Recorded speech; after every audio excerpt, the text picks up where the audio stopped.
تو خیر کہاں سے, تو عبداللہ ابن مبارک رحمہ اللہ تعالی, کیونکہ پہلے تو اسلاف میں تھا کہ جلدی شادی کرنی ہے, اب جب شادی ہوگی تو ظاہر ہے مالی مسائل تو کھڑے ہوتے ہیں, خرچہ تو اب بیگم آ گئی, بچے بھی ہوتے ہیں چلے جا رہے ہیں, تو پھر انہیں ترتیب کیا بنائی, 4 مہینے بزنس. میں آپ کو ریٹن میں لکھ کے دینے کے لیے تیار ہوں, نکاح کرو اور یہ ارادہ کرو 4 مہینے صرف کیا کرنا ہے, بزنس. بے شک آپ کو کوئی بزنس نہیں آتا, 2-4 سال دھکے کھاؤ گے, نوٹ چھاپنے کی مشین بن جاؤ گے تھوڑے دنوں میں انشاءاللہ.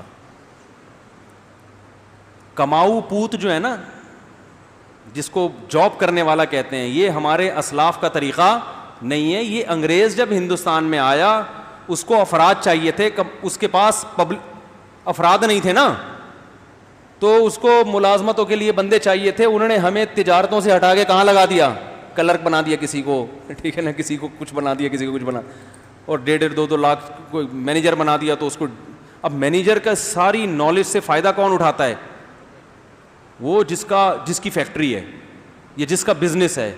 ہو سکتا ہے وہ انگوٹھا چھاپ ہو, پیسہ آئے گا نا تو مینیجر MBA لڑکے ملازم ہوں گے آپ کے, پیسہ نہیں آئے تو خود MBA بن کے کسی جاہل کی ملازمت کرو گے.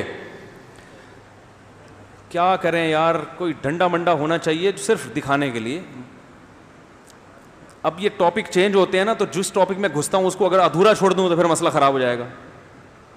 دیکھو آپ پڑھو ضرور, پڑھنے کا مقصد آپ کا نالج ہونا چاہیے. جو پڑھا لکھا آدمی ہے وہ معاشرے میں اچھا سروائیو کر سکتا ہے, لوگوں کو اچھا گائیڈ کر سکتا ہے, وہ بہت سی غلطی ہو, اس نیت سے پڑھو. پیسہ کمانے کے لیے اگر پڑھتے ہو تو بے وقوف ہو. پیسہ صرف کس میں رکھا ہے اللہ نے, تجارت میں رکھا ہے. سمجھتے ہو کہ نہیں سمجھتے؟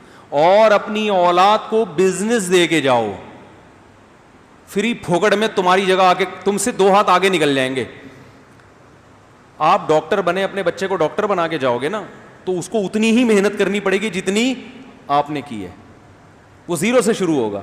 لیکن بزنس دے کے جاؤ گے تو جو آپ کا آخری اسٹیپ ہوگا بچے کا, وہ پہلا ہوگا, اور 3-4 نسلوں کے بعد خود سوچ لو کیا ہوگا. وہ سارے تجربے کر کر کے مختلف لوگوں کو پہنانا سیکھ جائیں گے. مختلف چیزیں تجارت میں پہنائی جاتی ہیں نا, یہ گائے قربانی کی خریدی, اس کو پہنا دی, یہ پلاٹ خریدا, اس کو پہنا دیا.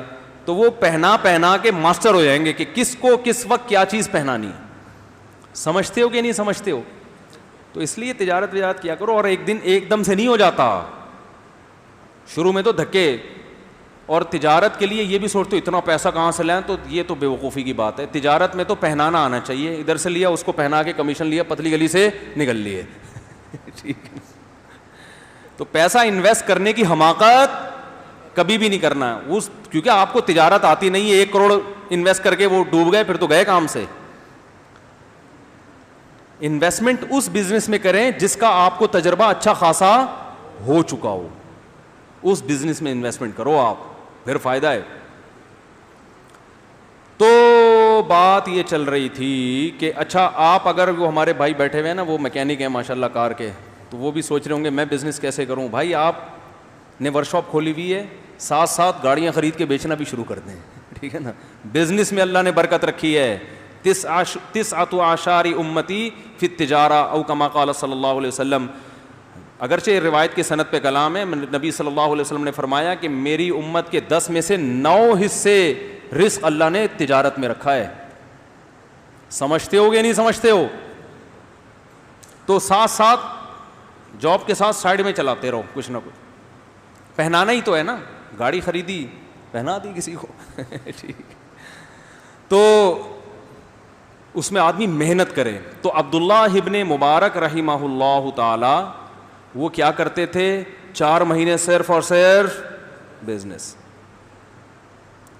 اب یہ نہیں کہ بزنس ہی کے ہو کے رہ گیا, باقی کوئی کام ہی نہیں ہے. تو 4 مہینے تجارت سے جو ارننگ ہوتی تھی وہ اپنے بیوی بچوں کے لیے.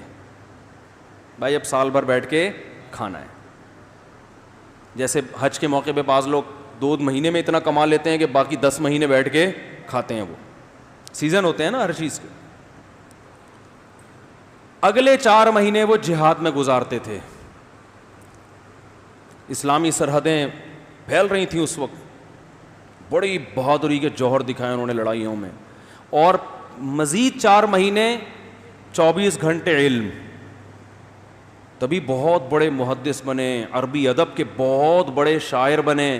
اور یہ بچپن سے ابا کی تربیت بھی, ایک شعر کی یاد کرنے پر ابا 1 درہم دیتے تھے ان کو.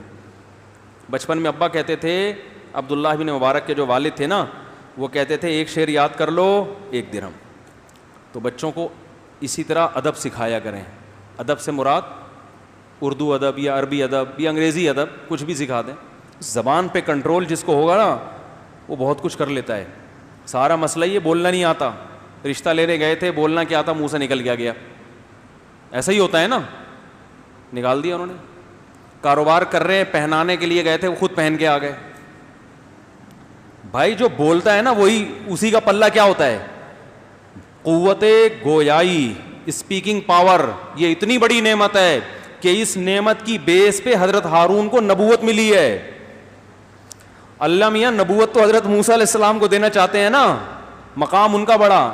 حضرت موسیٰ علیہ السلام نے فرمایا افصح منی لسانا, اے اللہ بولنے کا ہنر میرے بھائی کو آتا ہے تو ان کو بھی میرے ساتھ لگا دے. اللہ نے فرمایا سنشد عضدک باخیک, تیرے بازو مضبوط کرنے کے لیے میں نے تیرے بھائی کو بھی کیا کر دیا,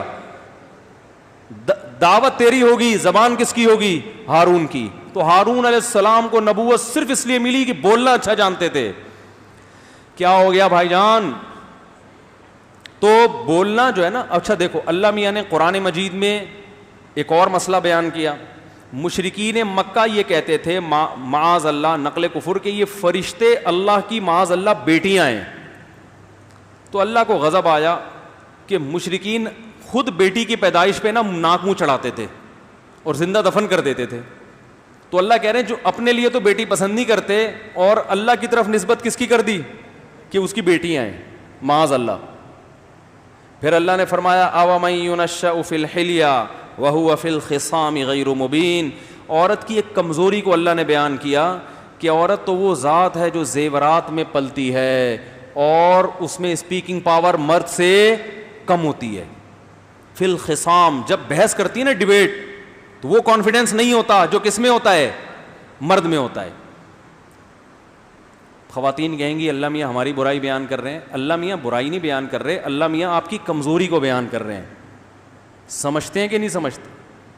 ارے میاں دیکھو, ایک آدمی کہے کہ مرد کے بازو میں طاقت زیادہ, عورت کے بازو میں طاقت کم, تو کیا عورت کی انسلٹ ہو رہی ہے؟ یہ تو حقیقت ہے نا. مرد طاقت ہوتا ہے, عورت کیا ہوتی ہے بیچاری, کمزور. اللہ ماشاء اللہ کچھ اس کے برعکس بھی ہوتی ہیں. تو بعض عورتیں مردوں سے زیادہ ذہین ہوتی ہیں, ان میں بولنے کی طاقت مرد سے زیادہ. امی عائشہ رضی اللہ تعالیٰ عنہ جو تھیں وہ تو صحابہ سے زیادہ اچھا بول لیا کرتی تھیں, ذہانت بھی بہت سے صحابہ سے زیادہ تھی. لیکن عمومی جو ماحول ہے اللہ نے بنایا ہے وہ کیا ہے کہ عورت کو زیب و زینت سے محبت ہوتی ہے. تو یہ بھی ایک عیب ہے, اگرچہ یہ اس کے لیے عیب نہیں ہے, اس کی فطرت کا حصہ ہے, لیکن اس کی فطرت کا حصہ ہونا بھی تو ایک عیب ہے نا. تو اس سے بھی پتہ چلتا ہے میرے بھائی, جس مرد کو زیادہ زیب و زینت کا شوق ہے نا, یہ تو بہت ہی بڑا عیب ہے کہ تمہاری تو نیچر نہیں ہے, تم پھر بھی زنانے میں گھس رہے ہو جا کے. سمجھ آ رہی ہے بات؟ بیوٹی پارلر کھول کے بیٹھے ہوئے ہو اور تیار ہونے میں گھنٹہ گھنٹہ لگاتے ہو. یہ میں اتنا جو بولتا ہوں نا, مرد کو زیادہ بیوٹی نہیں ہے, تیار ہونے میں گھنٹہ نہ لگاؤ, تو لوگ کہتے ہیں یہ کوئی کبیرہ گناہ ہے جو اس پر اتنا بول رہے ہو. او بھائی, یہ نیچر کے خلاف ہے, اللہ کو یہ چیز پسند نہیں ہے. تو یہ عورت کے پر یہ جو ہے کہ وہ بیوٹی, وہ وہاں ڈریسنگ ٹیبل کے سامنے جب بیٹھی ہے تو اٹھ ہی نہیں رہی, وہ ٹھیک ہے اس پہ سوٹ کرتا ہے, آدمی پہ یہ چیزیں سوٹ نہیں کرتی. اس لیے میں بار بار بول رہا ہوں کہ یہ سب چیزیں شریعت کا حصہ ہے بھائی. تیار ہونا, جاؤ نہاؤ دو, کپڑے اس طریقے ہو گیا.